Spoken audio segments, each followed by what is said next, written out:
Hello, everybody. It is Dennis and Andy with your movie review just for you. We're back, and we're even at my place because we're recording this. We don't hide anything from you guys on the 4th of July. Then we're going to go join the ladies and go swimming and have a cookout.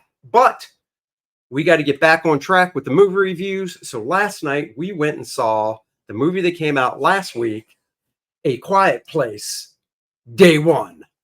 What is A Quiet Place Day One about? Let them know before we dive in. Quiet Place Day One. A woman named Sam, so new characters, finds herself trapped in New York City during the early stages of the invasion by those nasty, nasty aliens that love to eat up sound.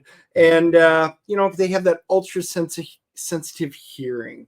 And this takes place, obviously, in Day One. It's all about when the first contact with them. So for those that have seen, which I'm assuming if you're watching this, you've watched the first two movies, you probably enjoyed the first two movies. So we want to know, the big question is, how did those creatures come and what did we do and how did they figure out to go? So with that in mind, the only other main character is Joseph Quinn. You would recognize as Eddie from Stranger Things Season 4, long hair, rocker, D&D, game master, dungeon master. He was awesome. He was great. And I really like him as an actor. And he's cast in the new Fantastic Four movie. Moving on. I thought he was great. I thought the characters had great chemistry. But we saw it last night. We left the theater, drove separate, whatever. We have not talked about it. And I'm glad, because I'll go first, and I'm very curious to see where Dennis stands. This is the third movie, like Dennis said, and I was very let down. I don't know. It just kind of laid there for me. We already knew they were aliens, so you see them streaking out of the sky, like meteors coming to Earth and whatnot. But other than that, John Krasinski was credited for story, but not as the official writer. I believe the writer and director were the same person. It wasn't really happening for me. I mean, the visuals were great. The acting was fine. I thought the two characters connected well together and stuff. But the thing that it felt so crammed with like DEI stuff, from the standpoint of, you've got the main character, Sam, Lupita Nyong'o, who is in hospice. She's young, obviously. She's terminal. They take a trip into the city with other members or other people from the hospice to go see a play. And that's when everything goes bad. And she has her cat, which you've seen in the trailer. We'll get to that, or I'll let Dennis get to the cat part, because he loves kitties. And but she's the hero of the movie, and Joseph there is basically the sad sack that just wants to basically curl into a ball and cry, right? Yep. I mean, am I wrong? No. I mean, what do you think? And you find out. So I will say this: the positives of this, there's positives and negatives. The positive was the main character, Sam. She is terminal, so it's cool getting a different opinion of a character that's crass, got a very bad outlook because she knows she's going to die. Right. And that's neat. It's very humanistic. I really like that. And she's got a cat named Frodo. So Sam and Frodo, they do a lot of walking. So those Lord of the Rings fans out there will get a chuckle out of that. I enjoyed that. That was fun little play on words. And then you get to meet, Alex Wolff plays the nurse that's taking care of Sam's character. And I've enjoyed him from Old and another one. Was it Heredity? And I like him as an actor, and he's trying to make a connection with her, but they're not having it. He's kind of a throwaway character. But then we get to meet Eric, which is Joseph Quinn's character, and these two have great chemistry together while they're on screen. Yeah. The issue I have with Eric's character is we know nothing. He's suddenly just there. And we know nothing about his backstory other than his parents are in England, somewhere in Kent, and he's studying to be a lawyer here in the States. In New York, yeah. There's not much else to really grab onto. And then Chaman Huantu, who we saw throughout the trailers. And he's awesome. Right, and he was great, and he's one of my favorite characters, and I'm so excited. Great actor. And we see him in the beginning, and we see him at the very end, and that's it. Yeah. So a total underutilization of characters. The cat, unfortunately, Frodo, becomes one of the main characters in this. The cat is cute. It's an adorable. Walks on a leash, which is possible. Everything this cat does is not like a cat. It's quiet. Never makes a meow or a sound throughout the entire thing.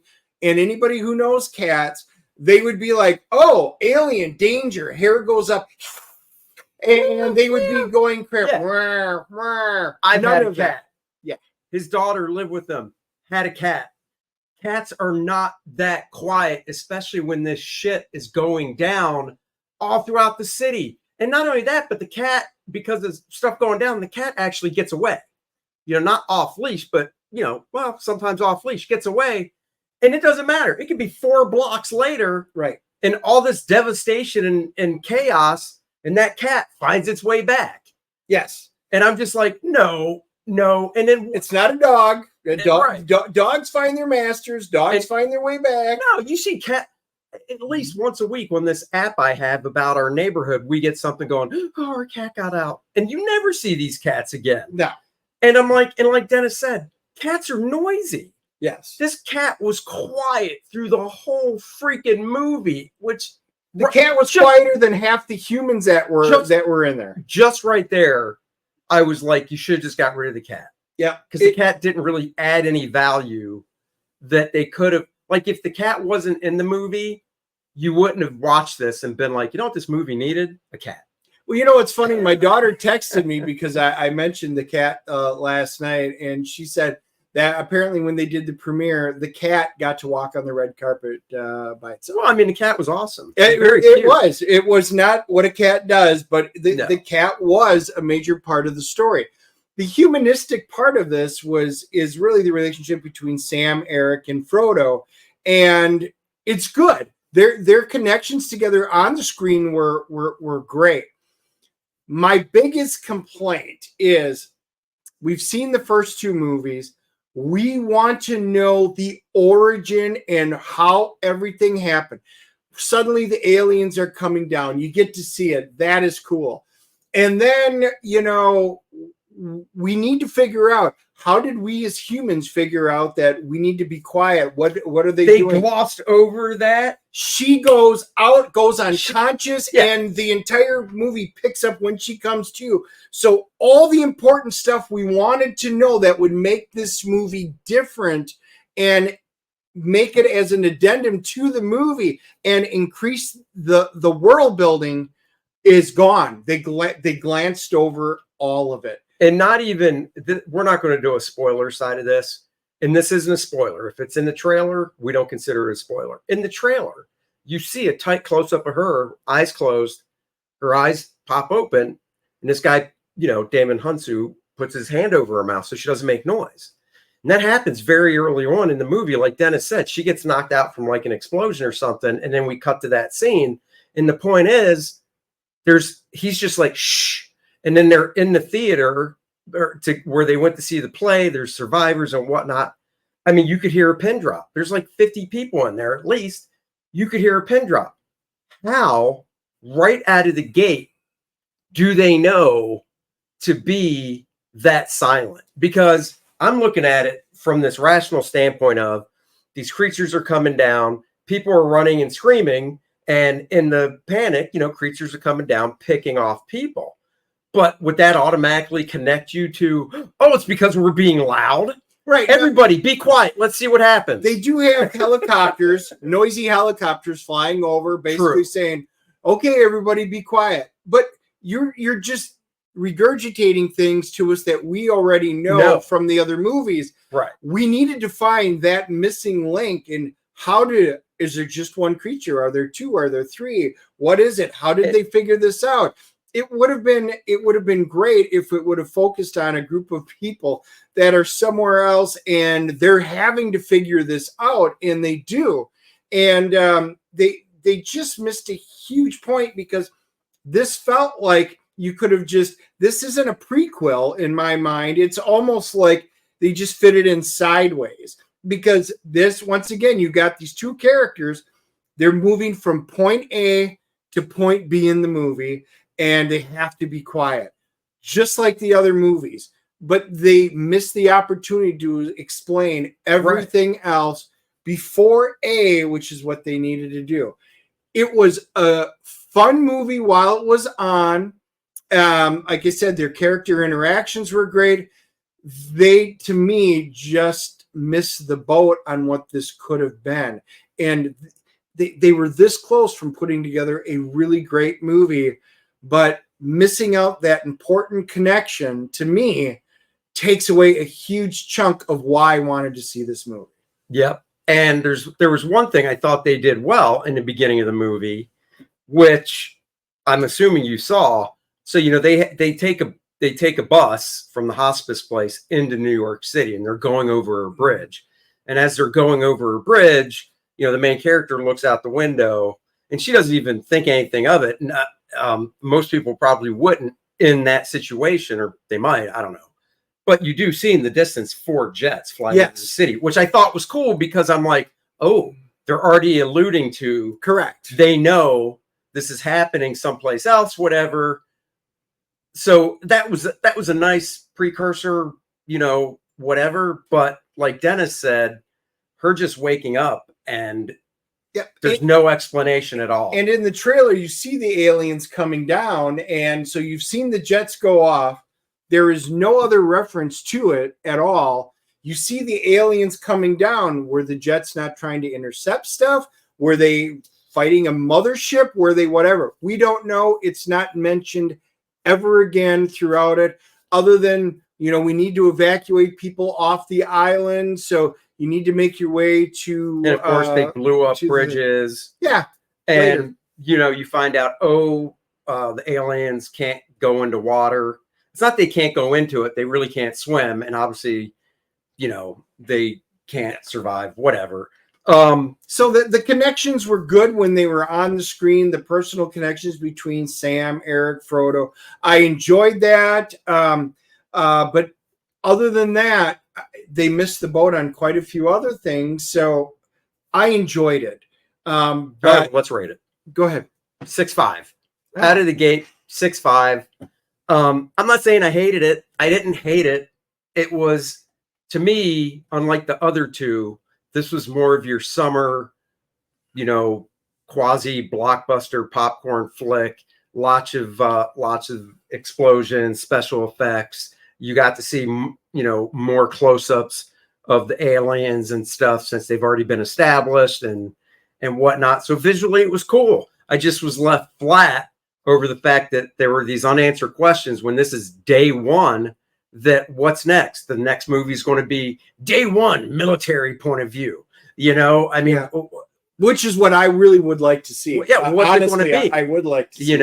Or is it going to be one in chronological order where they actually figure out a way to take care of these and get the Earth back? I don't know. I'm going to 6.5. As far as I'm concerned, if you guys, if I was given my advice, which I am, you could just stay home and watch it on your big TV when it hits streaming. Yeah, I'm close. I'm a 7.0 because I really enjoyed the relationships between them. But the problem with this movie is I'm giving it a 7 because I really enjoyed their interactions, their characterizations. The writing was fine in it. I liked everything about it. The special effects were great. What just drove me nuts is this could be a 9.6 movie. if they had just filled it in. They had all the building blocks right there ready to go. And they just, I think, I don't know if they purposely wrote it that way or if it's on the editing floor. I'll be honest, I was a little relieved when I saw Krasinski wasn't the writer. It was him and another guy credited for story. So I'm guessing they were like, it's day one. Okay, that's the story. Move on. Or it's day one. 2 characters. Flesh it out. But even still, you're trying to tell me Krasinski, who created this stuff in the first place, didn't read the script afterwards and inject anything? Well, Michael Sarnowski was the director, and he was also the writer for it.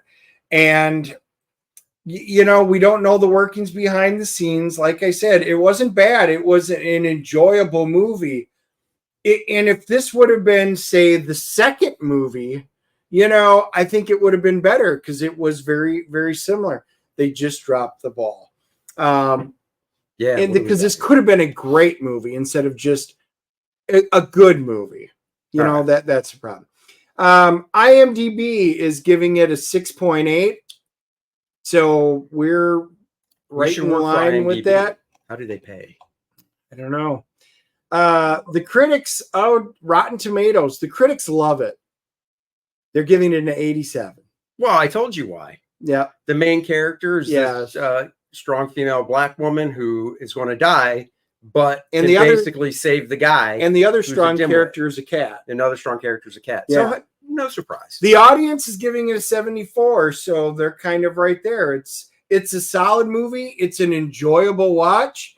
If you're a fan of the franchise, I think you're just going to be a little lacking in it. So like I said, good movie. It's worth a see. It's just could have been a great movie. If they go for a 4th one, the script has to be so good. If I was in charge, I'd be like, look, I need to see a great script better than this one if we're going to green light it. If the script isn't as good or just the same as this one, I don't think it's worth throwing the money into it. Yeah, but you know what is worth throwing money into, Dennis? I always know. You do. Because it's great. It's fantastic. It's KOR-DRATH, The Awakening by myself and good old Dennis here. KOR-DRATH, The Awakening. It's the 2nd volume in the KOR-DRATH saga. His tribe was totally slaughtered in the first book, and a lot more happened. If you didn't get it, you can get it as part of this campaign in the second chance part. And now in this one, the big bad Vordoom, he's the guy, he's the big evil. He is Vordoom the Undying. He is on this search for these artifacts so he can control the Shattered Reach. KOR-DRATH and Adriana need to stop all this from happening. But they don't really know much more about these artifacts, and they know nothing about Vordoom yet. Oh, they will find out in this book. Go check out the campaign, guys. The link is in the description below, as always. The campaign page has a lot of stuff to look at. The variant covers, the preview pages. Look at that. New grotesque-looking monsters are created and stuff. Great fun stuff. Non-stop action. That's the way Dennis and I like to do things. And we think you'll really enjoy it. Pick up the homage cover. The first one was a homage to Conan 1. This is a homage to Conan 2. Bud Root's back with his variant cover for the beautiful Adriana. And if you're like, wait a second, that rings a bell. It's because he did do a variant cover for the first book featuring Lilyneth. These 2 covers were designed so they match up right next to each other to make a beautiful image. So definitely get that if you got the Lilyneth, or you can get the big box set, which will get you all the variant covers for the Awakening bundle and the game module and the Lilyneth trading card, which is on this campaign. Or no, I'm sorry, the Adriana trading card. Got to remember, it's Adriana. Trading card. We've got a black and white edition of the book that you can read. It's the black and white art that I send to the colorist, so it's real high contrast, and it's not a artist edition like the previous campaign. It's normal size, normal cost. So check that. Dennis wrote up another game Demise and Dracomort. Yep, this is the second foray into the role-playing part of the Shattered Reach. So roll up your new characters or use the ones from the first one and continue your adventure in the Demise and Dracomort. A Queen Spawn has come back, her dragon, and wants to take revenge. And it's a great, fun story for you guys to role play your night away. There you go. The cover on that, just like the first one, is by Bart Sears and Dan Lawless. So you're getting great cover art as well on it. No skimping here. And once we hit 50,000, we unlock that first stretch goal of Vordoom, the Undying. It's a 7x10 playable character card. The first campaign, we had 4 playable character cards and the Shattered Reach map. We're bringing back the playable character cards. People loved them. From an art standpoint, it's myself and Dan on the front. And then for the people that are really into the role-playing games, on the back, Dennis came up with these great stats for these characters that you can play in our role-playing game or convert them over to your other favorite role-playing game. Yeah. So lots of good stuff there. So fun add-ons. Getting down to the role-playing stuff one more time. We also have for this campaign the KOR-DRATH figures for role-playing. The 2-inch is the standard size for role-playing games. And then we got a 3-inch and the Big Bad Booty Daddy 5-inch KOR-DRATH figure. These are fantastic. We have prototypes and they just came out phenomenal. And of course, you can get the box all by itself. We're doing a collector's box. If you get the Awakening bundle, it'll come in the collector's box inside of another box, so this box doesn't get messed up. And we also are doing a bundle for the Reckoning and the Awakening, which gets you, if you missed the first campaign, everything. And we mean everything. All the books from the first campaign, including the artist edition, including the first game module and the Lilith trading card and everything from this campaign, all in one box, and you're saving about $110. So, and we would be remiss if we didn't mention, let's see, do I have a little graphic? I do. The Adriana t-shirt pairs nicely with the Lilith shirt that we made for the first campaign featuring Bud's art. This, of course, features his art once again with Dan Lawless colors. You'll definitely going to want to grab this shirt. And I believe that is... Yeah, so go back it, go check it out, enjoy it. If you're new to it, you can grab the first one. And anyway, guys, back it. We love chatting with you guys about this. And, after the movie review, check out KOR-DRATH. That's right. And then launching today, Friday, July 5th, is KOR-DRATH, A Christmas Miracle, 24-page, 8.5 by 8.5 children's book, straight up kids book. It's for early readers. I did a few of these using DC characters for Random House back in the day. Oops, get that out of there. And we want to do this for this Christmas. It'll ship in November, so everybody will get it in time for Christmas. So definitely check this out. Sign up. We will be launching it sometime tomorrow afternoon. So like, subscribe, and share to our channels so you know when we go live to launch this fun children's book and find out more details. And links will be down below. That's right. So until then, everybody, thank you for joining us for this movie review. We'll be back Wednesday with a DNA live show and a guest. That's right. Check us out then. Yeah. Bye-bye, everybody.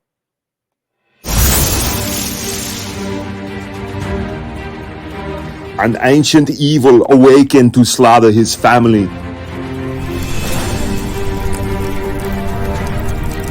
A mythical quest was revealed.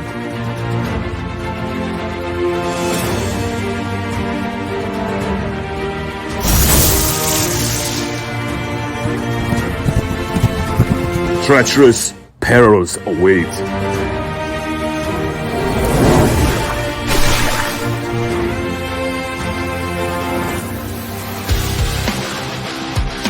Lovers, bound by destiny.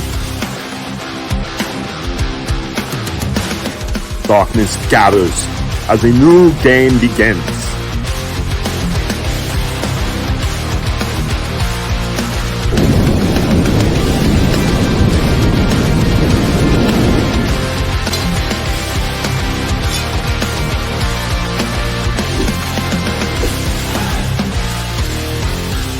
One man's rage will shape worlds.